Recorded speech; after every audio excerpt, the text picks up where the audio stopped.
2024 had been a hard year for a lot of people in both their personal and professional lives. Real estate went through the roof and made it difficult for small businesses to transition to brick and mortar. The cost of living made it so that small businesses, many of them, struggled. Although today's episode will be about financial preparedness in 2025, we would be remiss if we did not also discuss the proposed tariffs that are still very much um, on the table and how they could impact your business for the next year and beyond.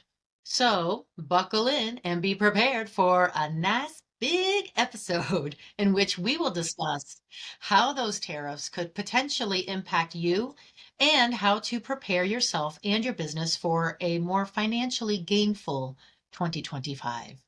And with that, we welcome you to the show, The Business Behind Small Business. In every episode, we dive into an area of what you need to build a lasting business. We are going to peek behind the curtains. We're going to drill down and how you can apply this to your own business. We are your hosts, Savannah Stone and Tiffany KO. no one gets to a million without getting a little dirty. That's going to be our new jingle. But there's a lot of business behind small business. So let's get to it.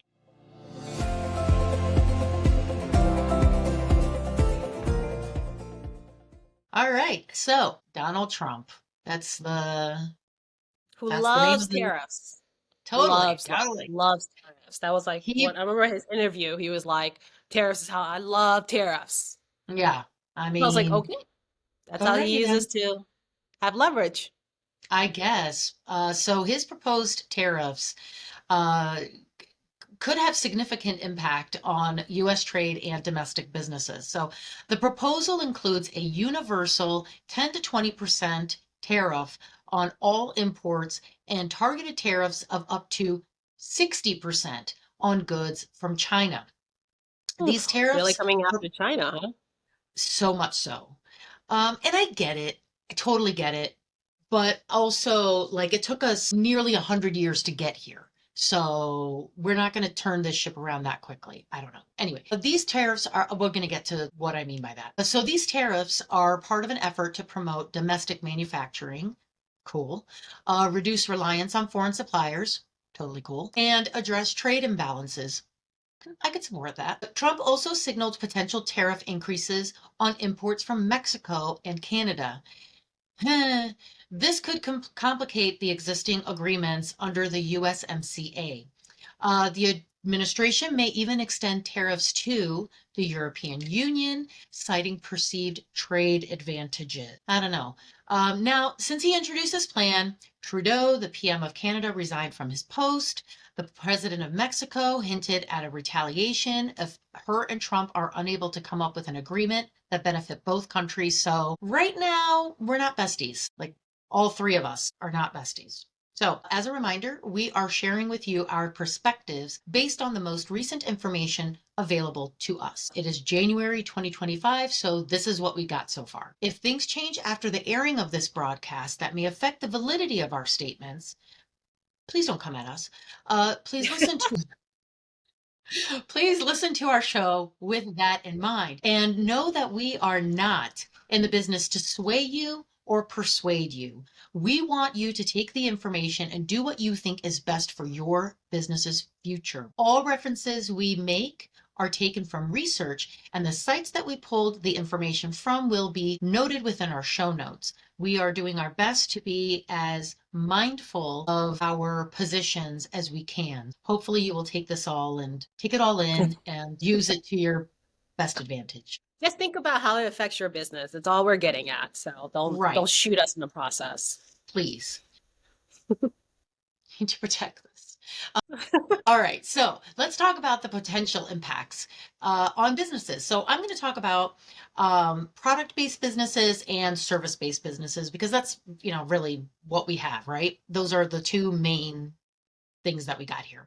So a positive for a small base business, a positive impact could be that domestic manufacturers will see a reduced competition from cheaper imported goods. So, for example, like the things that you buy from Temu, or Shane, or Shein, or Machine? however Yeah, way I didn't you see that. pronounce those. So, maybe you won't have to compete with them as much as you have up to this point. And tariffs could also encourage sourcing materials from US based suppliers that could boost local economies. Not a bad thing. However, the negatives would be higher costs for importing materials or finished products. Let's say these materials that you need can only come from outside of the country, or there's a specific manufacturer that you work with. These increased expenses are going to obviously increase your products, and that might not bode well. So, there might even be potential retaliatory tariffs from other countries that could impact your exports. Like I said, that's one of the things that Mexico said. If you're going to tariff us, we're going to tariff you. Anyway, so Is that a phrase? it might be. She might have said it. I don't know. She might have been like, if you're going to punch me, I'm going to punch you back. Yeah. Anyway, It'll be so tough. It'll be tough for those businesses that make their it stuff overseas. really is. So here are some things that you might want to consider for you to be proactive, or for you to, I don't know, just ways in which you can protect yourself. Maybe this won't even happen. We don't know yet. You know, as of the airing of this show, he's not yet sworn in. So he might get in there We still have a few and more days. he might be like, psych, got you. So who knows? He could be using it as leverage just to, start that Totally. negotiation, start out strong, which a lot of people do, although Yes. aggressive, but that is his tactic. And, to get other countries thinking about how to work with the US. So who Right, knows? precisely. So, one way in which you can maybe protect your company is to diversify your suppliers to potentially non-tariffed countries locally, shift your production, shift your sourcing to domestic suppliers, or maybe diversify that as well. Even if it's initially more expensive, this is going to help you mitigate the risks of those tariffs. So, just protect yourself for now, or at least have them in your back pocket. You probably should diversify anyways, Anyway, because international economics is going to constantly shift. It's not going to stop yes, shifting. This is if anything, a forewarning or a wake up call that if you have all your eggs in one basket in another country that may or may not be friends with the U.S., now is probably the time to start making those shifts. yes, because we've Just like already seen, sorry, go ahead. no, no, no, keep going. We saw what happened with farmers and feed and Russia, with flour, Wait, I don't even know why I just said yeah. I have no idea what happened with farmers and feed and so right. what happened? Oh, well, Russia is one of the main exporters of feed, and my brain is not working right now. How to keep the bugs off of your vegetation. Pesticide? That's it. That's the word. Wow, I could not remember that. And because of what was going on with Russia and Ukraine and the US's support with Ukraine, it really, really impacted farmers, not just in the US, but it impacted farmers in all over Europe as well. Feed went Okay. sky high. Yeah. So, that's just one little thing Well, that, it's part of the chain, right? Which right. eventually trickles down to us consumers. It's a bit of a butterfly effect, right? Yeah. So, South Korea's people are not very happy right now. France's people are not very happy right now. So, if you're getting things from, and India right now is not like, there's some things bubbling up in India. So, if you're getting things from, and then obviously we don't actually know what's going to end up happening with China, but something could potentially happen with China as of the airing of this show, with the whole TikTok banning and maybe Red Note and blah, blah, blah. And Oh, it's like, who knows what could potentially happen there too. So it's probably best for you to protect yourself anyway. well, the world's Um, also, I mean, they're also diversifying in that sense too. I mean, Taiwan with the yeah, semiconductor factories. I mean, what is it? I don't even know how many year plan, but they're already undergoing like a multi-year plan to build a semiconductor factory in Arizona now because they need to diversify because what is it, 90% of the world's like chips are made out of like a semiconductor factory in Taiwan, which, China has missiles pointed towards. So Yeah, including iPhone chips and things like that. So everybody is rushing to diversify. So it just wouldn't be a bad idea to do that just to save yourselves from future heartache. totally agree. So, these are some ways that you can, as a product-based business, protect yourself. Does not matter the size of your business. I kind of feel like the larger your company is, the more you need to diversify and be prepared. Now let's For talk the about giant service-based business. Yeah. So now let's party. discuss service-based businesses. So some of the positives are that an indirect opportunity could arise if a client in manufacturing or in the logistics sector, maybe they need local support to adjust to the tariff changes, depending on what kind of service it is that you offer. So it could bring you business that you uh, didn't have access to before. However, the negatives to this is that there could be higher client expenses. Manufacturers or retailers could pass on you. Another issue could be an economic uncertainty from these trade conflicts. That could be to delay your clients from paying you or spending on you. If you've got potential clients that are being affected by these tariffs, whether they're domestic or international. So there's got to be a way in which you can protect yourself, and this is some of those ways. So strengthen your relationships with clients that would be in less affected industries. Chances are, if you're working with, as you said, a microchip company, if you're working with metal manufacturer, if you're a GovCon and you're working with weapons manufacturers, you might want to strengthen relationships with those smaller, or not necessarily smaller, but safer clients that would be less affected. And also consider offering scalable service packages to accommodate those tighter budgets. You may start having clients come to you saying, hey, we have to tighten the belt a bit. Have a conversation with them about how you can reduce their spending on your services so that you're still with them when these tariffs come into play. So it's kind of scary, isn't it? Are you okay?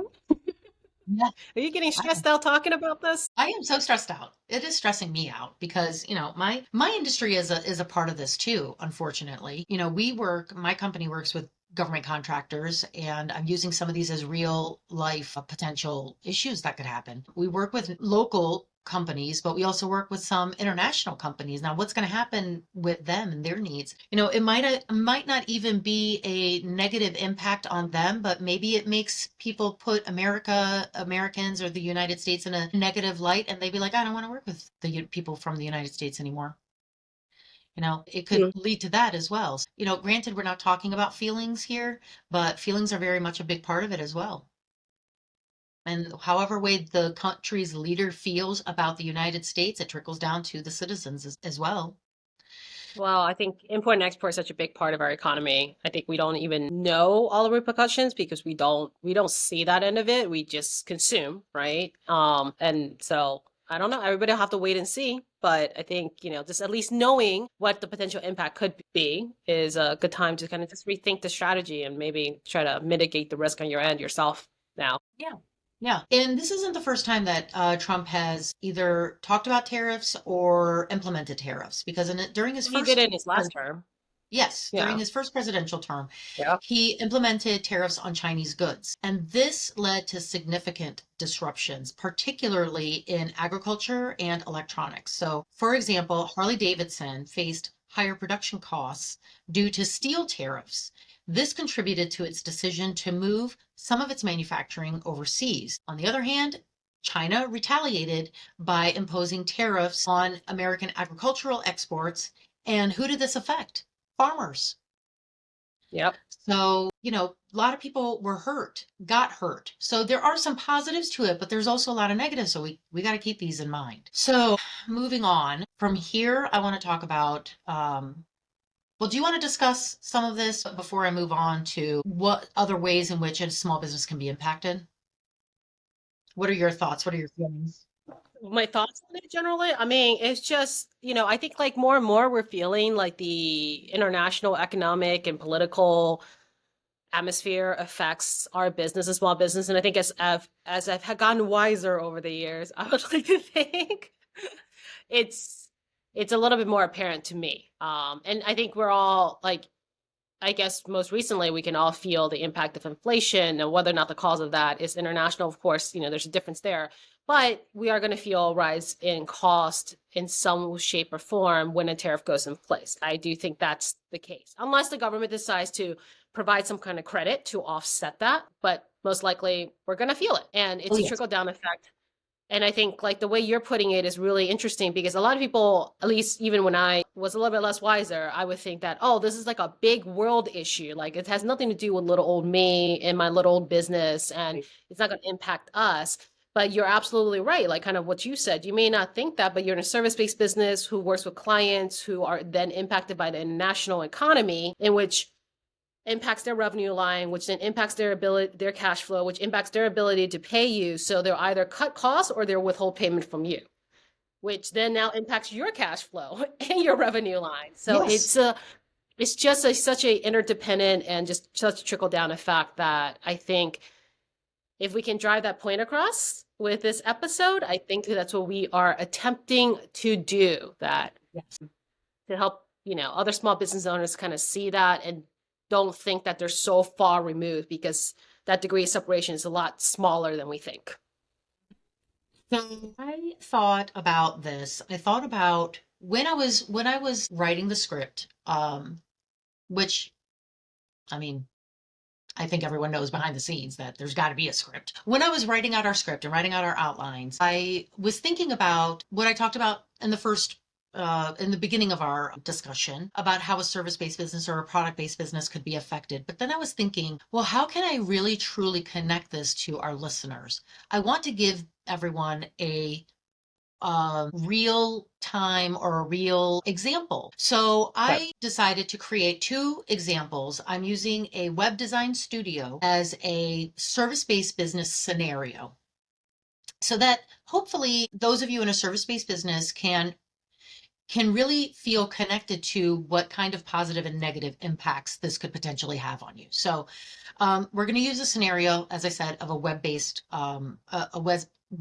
excuse me, a web design studio. Okay, so the impact of tariffs on such a business. Imported hardware like laptops, tablets, software subscriptions that are sourced from overseas could increase the operating costs for your studio. Now, from there, it could also impact your outsourced work. Now, if your studio is outsourcing development work to international freelancers or agencies, which is very, very common, the tariffs or trade restrictions could lead to either increased service costs or might negate your ability to use them anymore. So that could really hurt your business. Now, I'm going to give you the good news. The good news is that if you are a company that pushes toward Buy American, but this could encourage other businesses to hire local service providers. This could create more demand. And if you were using international freelancers, perhaps now you will pivot towards students who are trying to get their foot in the door, interns that could potentially do the same work,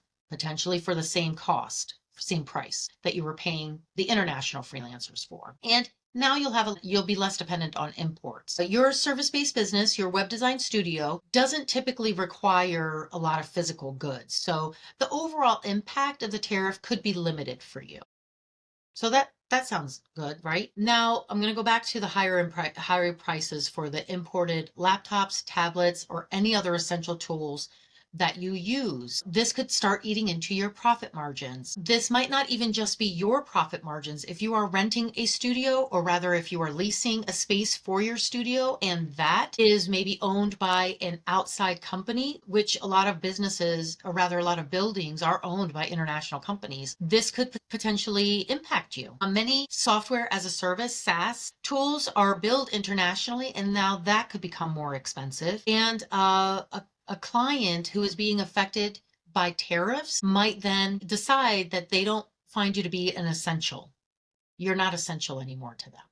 And that could cause you to lose clients.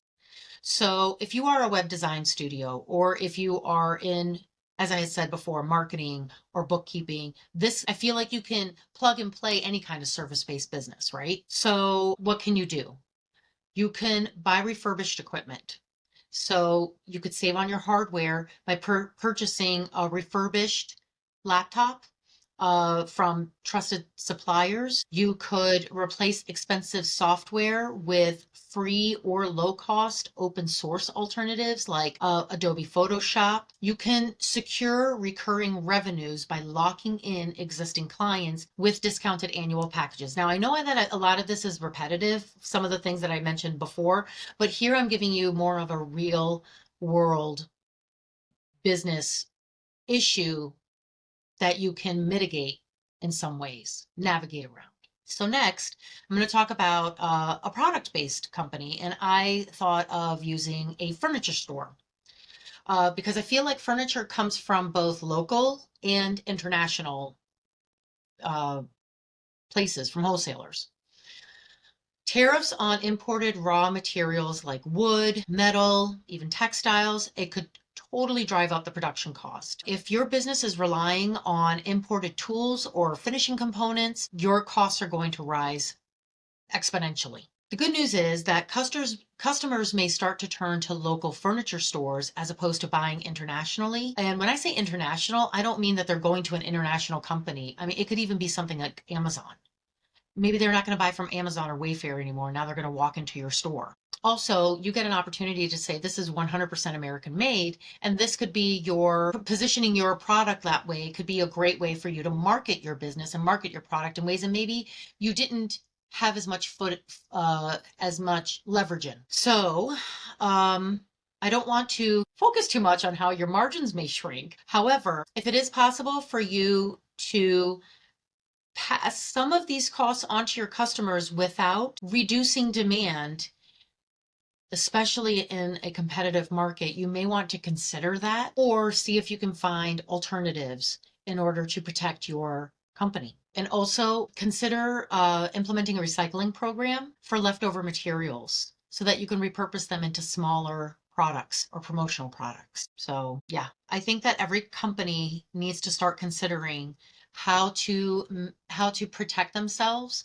from potential tariffs. As I mentioned before, diversify. However, you might not quite know what your budget is, and Tiffany is going to talk about ways in which you can budget your company for 2025 and get a better sense of where you are strong and where you might be weak. Yeah, I mean, for one thing, I feel like budgeting or forecasting probably one and the same if you think about how you're going to set it. But I think it's just a good practice, regardless if you have a year coming up that has a lot of potential unexpected changes. Every business at the start of the year, if not before the start of the year, should really consider doing a projection for the next year, which eventually gets converted into a budget that you can use. And so when we say projection, we really mean, estimating what revenue you think you're going to have next year, or this year rather, if you're talking about 2025 and you're doing this in 24. What kind of potential expenses, hirings that you think you're going to have, especially if you're, really trying to hit it out of the park and you're thinking that, hey, I'm going to grow 50% in my revenue. Well, you probably need some kind of expense to support that growth, right? So with an increase in revenue, you have an increase in probably labor somewhere. Somebody's got to be doing the work. Even if you're not a service-based company, everybody has labor, usually the largest line item. But if you're a product-based company, then you probably have costs, just cost of goods sold. So things that goes into making your revenue. So that cost needs to increase with your increased revenue. And then other things that you would think would be a byproduct of you trying to capture more revenue. So it'll be like marketing costs, right? That you'll probably use to capture more revenue. Maybe you have more sales costs. Maybe you have to hire salespeople, or you have to do some more sales activity that's going to give you more cost. So a projection is great for all of this so that you kind of know what your bottom line is going to look like. So it's not just about revenue, revenue, revenue. What's key is your profit margins, because that's really what's going to sustain your business at the end of the day. So you got to be able to kind of lay that out for the next 12 to 18 months if you can. And it's your best guess. The whole idea is, and this is what gets me all the time, and I think it's a very outdated thinking, is that if somebody sets a budget, and this is why I don't always like to use the word budget. I always like to say it's a live projection, only because when people think budget, they think, I'm going to set my number for the year, divided by 12, and then, every quarter is going to be that neatly even to compare to the next quarter, right? Nobody's businesses function that way. Even if you are a business with like reoccurring revenue where all your clients are on annual contracts and they pay you every month, yada, yada, yada. If you're thinking about growing, things are going to change in probably quarter three or quarter four. So it really should be really live, something that you can constantly tweak, refine, and play around the numbers with to see what scenarios you have. Um, if you don't have somebody to do that for you, don't worry. As long as you're good in Excel, you'll be fine. And what if you're not? Kidding, kidding. Get somebody to do it for you if you're not great in Excel. But it is something you can set up in Excel. So it's not, and it doesn't have to be anything fancy. You're thinking about 12 months, and then you have revenue and expenses, and you list out your biggest ones, right? That have the most impact, and then you go from there. So put in the best numbers you think, and you'll make some assumptions. That'll happen with every single kind of projection, and that's okay. Just kind of make your best guess, and as you go along every month, you just want to keep that updated, right? So if we go from top to bottom, so this is basically your projection is basically your profit and loss. So you're projecting what your profit and loss will look like for the next 12 months. If you go from the top, let's start with revenue. So how do you guess what kind of revenue you think you're going to make for this upcoming year? One, you can look at history, which is always good if you have history. If you don't have history, it's just a fun game of guessing, but be realistic. Don't hockey stick it, if you know what I mean. I'm gonna make $1 billion. We're gonna go zero for like, and maybe like a little bit for the first like 6 months, but after 6 months, I'm gonna be at $1 million, right? Okay. Yeah. Maybe a little bit unrealistic there, right? But be realistic, be aggressive, set really good goals that you can stretch yourself with, but don't do it in a way that's gonna stress yourself out or be completely unattainable. So you can look at the past if you have a past to look at. If you don't have a past to look at and you're still not sure what it's going to be, then look at other companies that are like yours historically by industry, right? So maybe a company that is in your industry, about the same size, in the same year of business, see how they grow. Is it a modest 10% increase in revenue? Is it 20%, 30% in revenue? See what your industry can do, and at a minimum, try to meet the same. Now, for our businesses out there that have seasons to them, which Savannah and I know all too well about because we have clients who have seasonal businesses, which means that maybe in the summertime, your business explodes and is really busy. And then in the wintertime, your business really slows down to a very slow, dripping halt.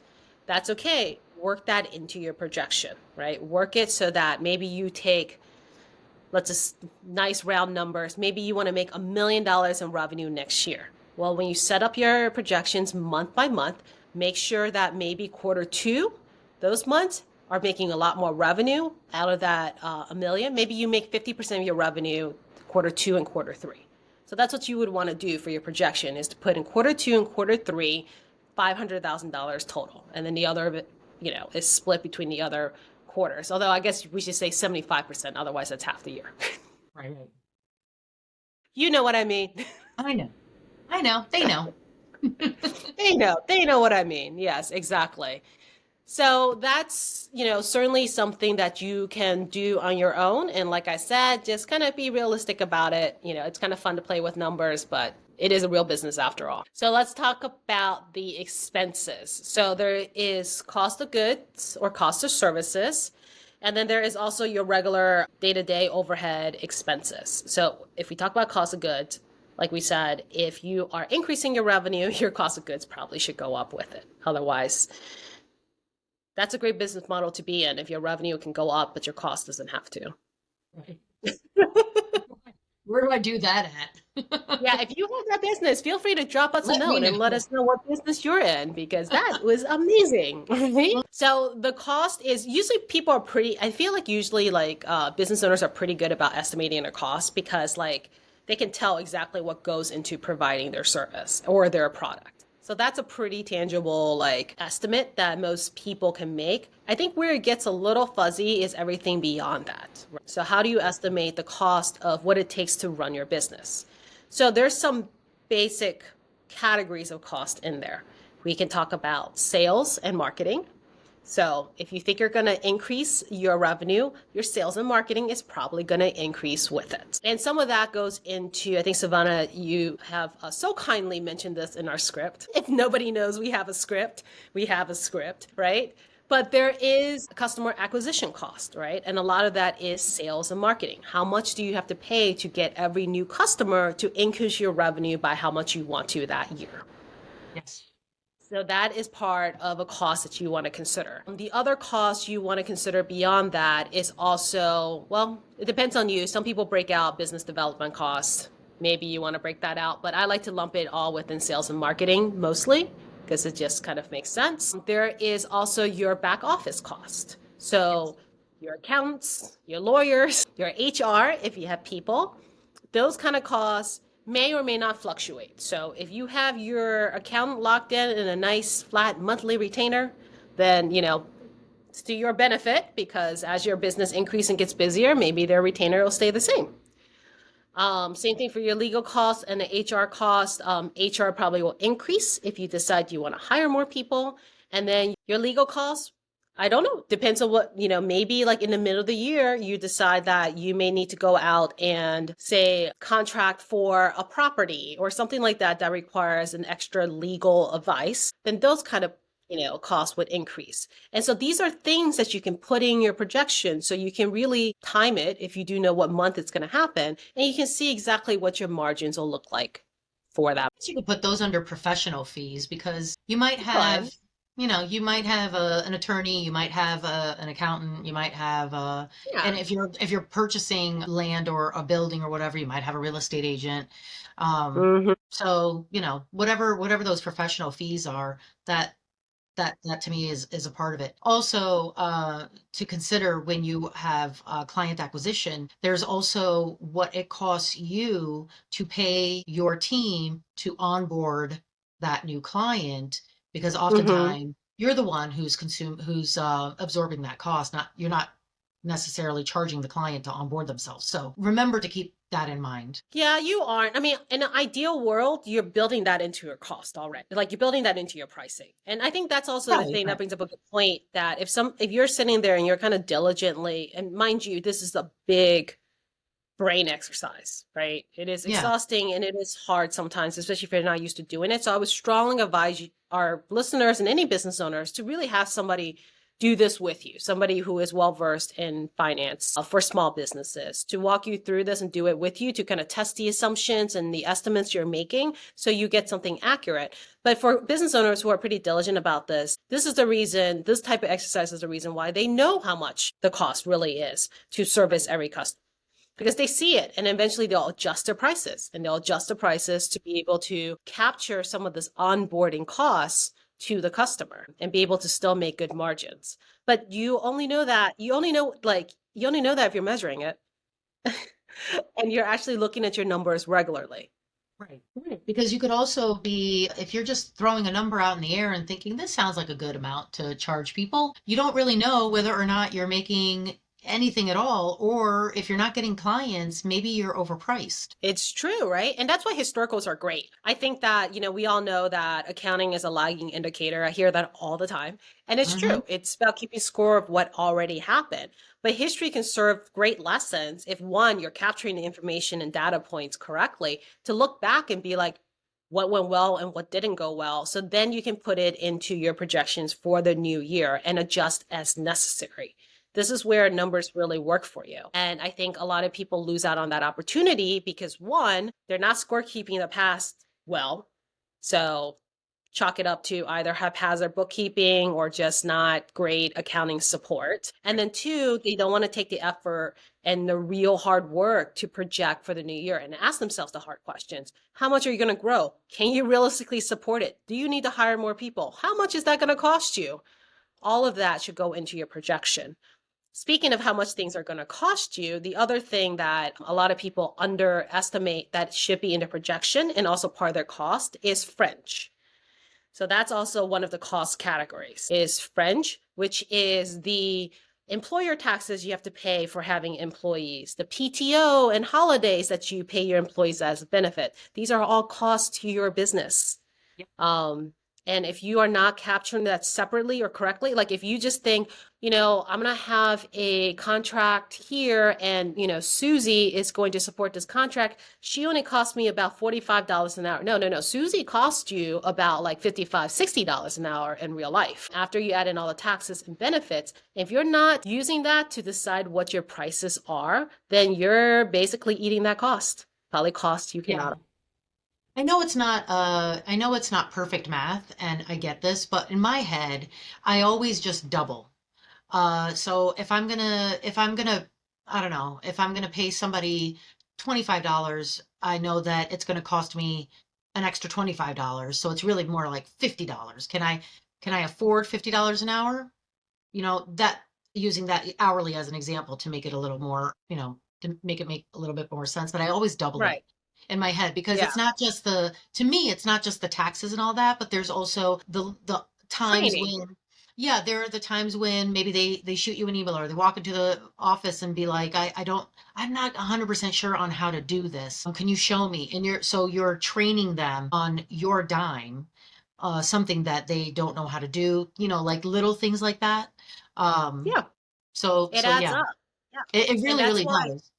yeah. And that's why if you capture your costs properly in your books and as well in your projections, then you know these numbers really well.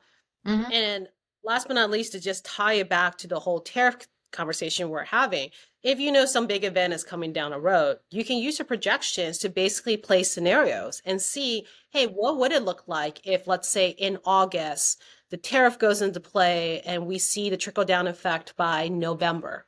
Like, Right. what would change? What would my bottom line look like if I increase my cost, if I don't move my pricing for my customers? If you look at it and you're like, whoa, that is a huge like drop in margin, then at least now you have time to be able to pivot and decide what you can do to position your company better. And that's what's so powerful about projections and why I'm so busy right now doing all that for our clients. But that's why No, January and December is so busy.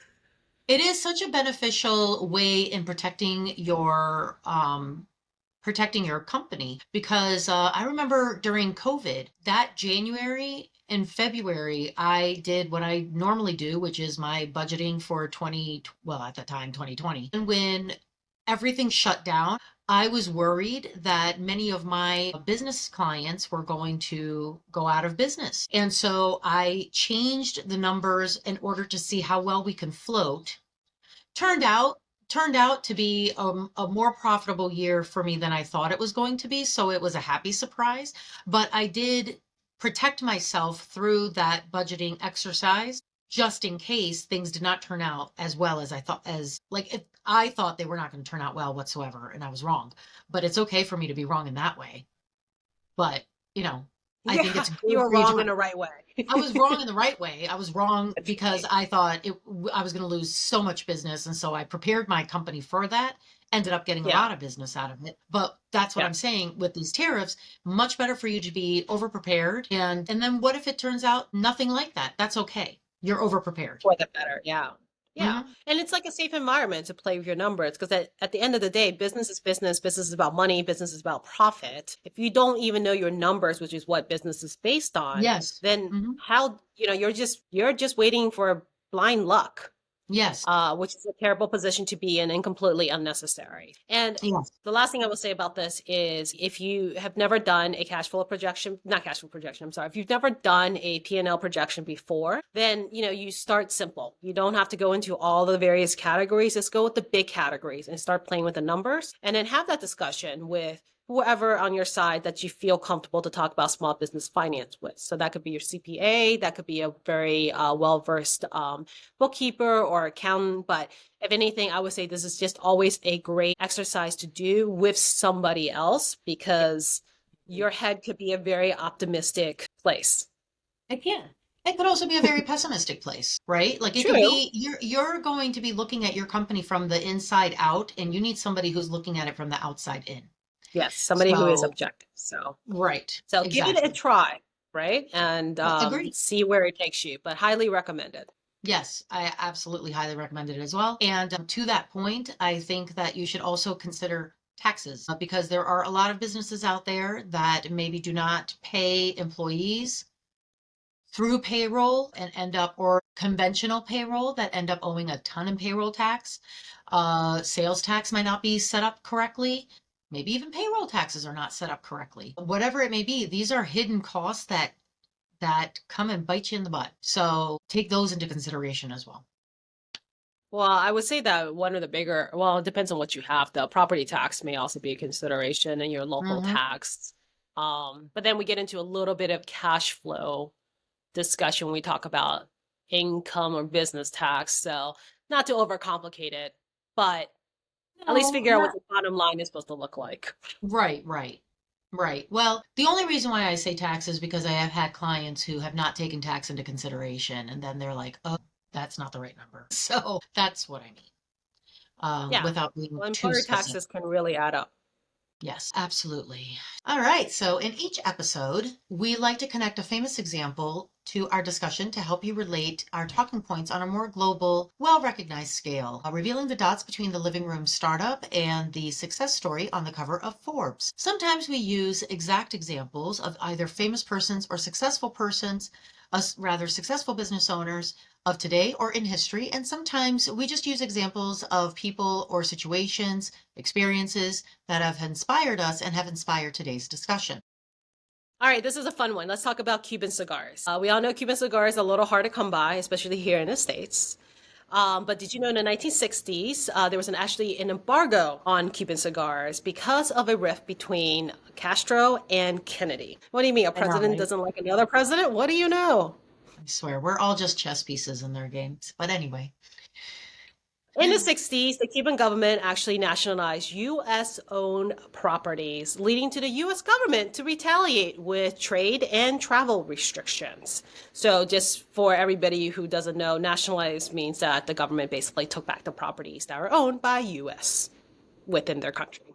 And it became owned by Cuba. So President Kennedy called in his head of press, which is Pierre Salinger, for an evening meeting in February of 1961. Oh, you gotta love this. I wonder if they had some cigars while they were talking. So while this is going down, he did ask him to secure about 1,000 of his favorite cigars, the Petite Upman. Did I say that right? Upman? yes, Upman? yeah, Upman. Okay. Mhm. In the morning, when President Kennedy asked for an update, Salinger informed him that he was able to obtain 1,200 of them. And when the president reached down, opened a drawer of his desk, and pulled out the documents pertaining to the embargo, within a minute, he signed them. That was well prepared. Setting himself up for success. All right. So, well, it took a while to go into effect. In effect, in fact, it took a whole year before the embargo actually took effect. In February of 1962, President John F. Kennedy announced a complete embargo on all imports from Cuba, including Cuban cigars. Therefore, this crushed the hopes and dreams of Cuban people, their relatives, as well as the entire cigar smoking population in the U.S. And now you know why those things are really hard to get your hands on. Very. And we're still frenemies. I mean, Oh, come on. Yes, of course. I mean, come on. Just look at the history. I mean, Frenemies is a good way of putting it, though. yeah, yeah, like we are anyway. Well, I mean, I think like the whole Kennedy time, like Cuba, like there was just a lot of turmoil. It was There not was. I mean, this was like right after the Cuban Missile Crisis. really. Wasn't it? Wasn't this I right after actually the don't. Cuban I Missile don't Crisis? recall what year Cuban Missile Crisis was. Let's say that was in 1960. Somebody's going to correct me. I'm sure of it. Is it? I don't know. I have to. Shall I look it Well, up? I know he had the whole. I know he had the whole Bay of Pigs situation Oh during yeah. his presidency. Oh no, I was totally wrong. It was in October of 62. So this was like right around the Okay. same time. Yeah, I it is wonder around if the it same was time. on purpose. Who In February knows? But if you 62, ever, Kennedy is like, no more Cuban cigars. And then in I just October, love the fact. I love the fact how he like stocked up on a whole bunch of them. yeah, Although not a bad strategy if you think about it. If you know something is going to be scarce because of tariff, it may not be a bad strategy to stock up on them. And then, those things have value when they're a little bit more scarce. So didn't hear that from me. Anyways, moving on. Stewart go to jail for insider trading. Anyway, Any hoozles. So I have something wonderful to talk about too. Gross farm income in 1919 amounted to $17.7 billion. By 1921, exports to Europe had plummeted and farm income fell to $10.5 billion. That is insane. This was the first time our American economy had suffered rather than prospered after a war. And we had seen quite a few wars by then, right? And other sectors of the economy wanted to avoid a similar fate. So during World War I, European agriculture was disrupted. This led to an increased demand for American agricultural products. For obvious reasons, right? Like Europe was in turmoil. They were in a massive war on their own land. Although the US was also involved, it wasn't on our land. So our farmers really made out. However, when the European countries resumed production after the war, US farmers faced a surplus of goods. They had all these goods that Europe didn't want anymore, and therefore they had to slash the prices of these goods. And granted, this is agricultural goods, so if they weren't able to sell them, they rotted, and then there went the money. So a tariff was proposed to protect them by limiting foreign competition. Hearings were held by Congress, which led to the agreement that no country could undercut the price charged by American companies. The difference in production costs was calculated by the newly appointed Tariff Commission. Another agreement was the American selling price. This allowed the president to calculate the duty, the tax, which was based on the American price of the good, not the imported good. The bill also gave the president the power to raise or lower rates on products if that was recommended by the Tariff Commission, which is what we have seen in our known lifetime. We've seen this happen. It's quite interesting. Anyway, so the Fordney-Macomber tariff of 1922 went into effect, and this raised tariffs on imported goods to protect domestic industries like manufacturing and agriculture. This was pointed towards them. And this was seen as the shining response to the economic struggles that the American farmers and manufacturers had had. Now, on one hand, the tariff supported American farmers and manufacturers by reducing the competition from cheaper foreign imports. It stimulated domestic production and employment.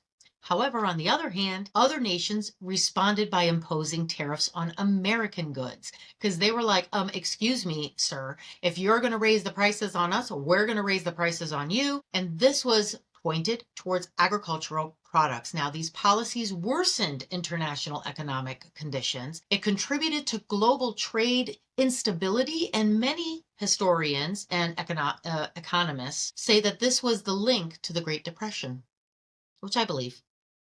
That triggered a tariff war against other European countries that traded with the United States. As US tariffs were raised, other countries followed. And according to the American Farm Bureau, farmers lost more than 300 million annually as a result of this tariff. So who won? Nobody won. Say what happens in a war, Yeah, any I kind of war. mean, Nobody wins. nobody wins. Nobody won. So it's going to be very interesting to see, bringing it back to today and bringing it back full circle. It's going to be interesting to see how President Trump's proposal for the tariff on foreign goods, which is especially on steel and aluminum, is going to affect us. Yeah, So yeah, I both think so. I think it's both going of to these. be. Sorry, go ahead. Yeah, I was gonna say that yeah, it's gonna be a.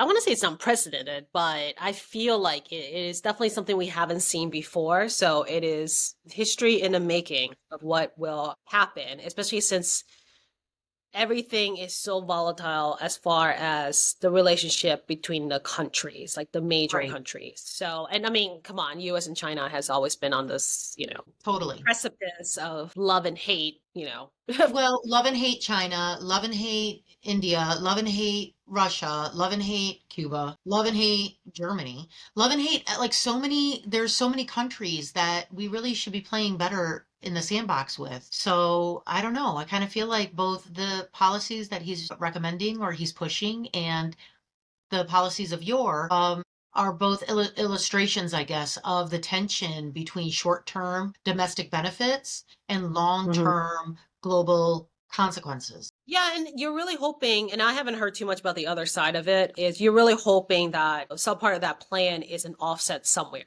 right? Yeah, It's got, hopefully there's some kind of offset. It may not be a direct offset, but for example, there's more tax credits on certain things so that US citizens are paying less taxes overall to be able to offset like the increase in prices. So you really hope there's some middle ground that has been worked into this entire plan and it's not just a one-sided let's raise tariff. And I don't right. think it is. I think that, well, I don't know, to be quite honest. I was going to say that you would have faith that that is the case, but we've also seen in the past presidencies and terms that sometimes thinking is very one-sided and there's Right. unintentional or not well thought out consequences. So you hope that with something that's coming out this aggressive and would affect so many countries and large industries that there's already been working in the plan of some way to offset the burden that Americans are going to feel because of this. And, I don't know. I'm optimistic, regardless who's in the presidency seat. I'm optimistic that there are smart people who's going to figure it out. But part of me also wants to laugh when I say that.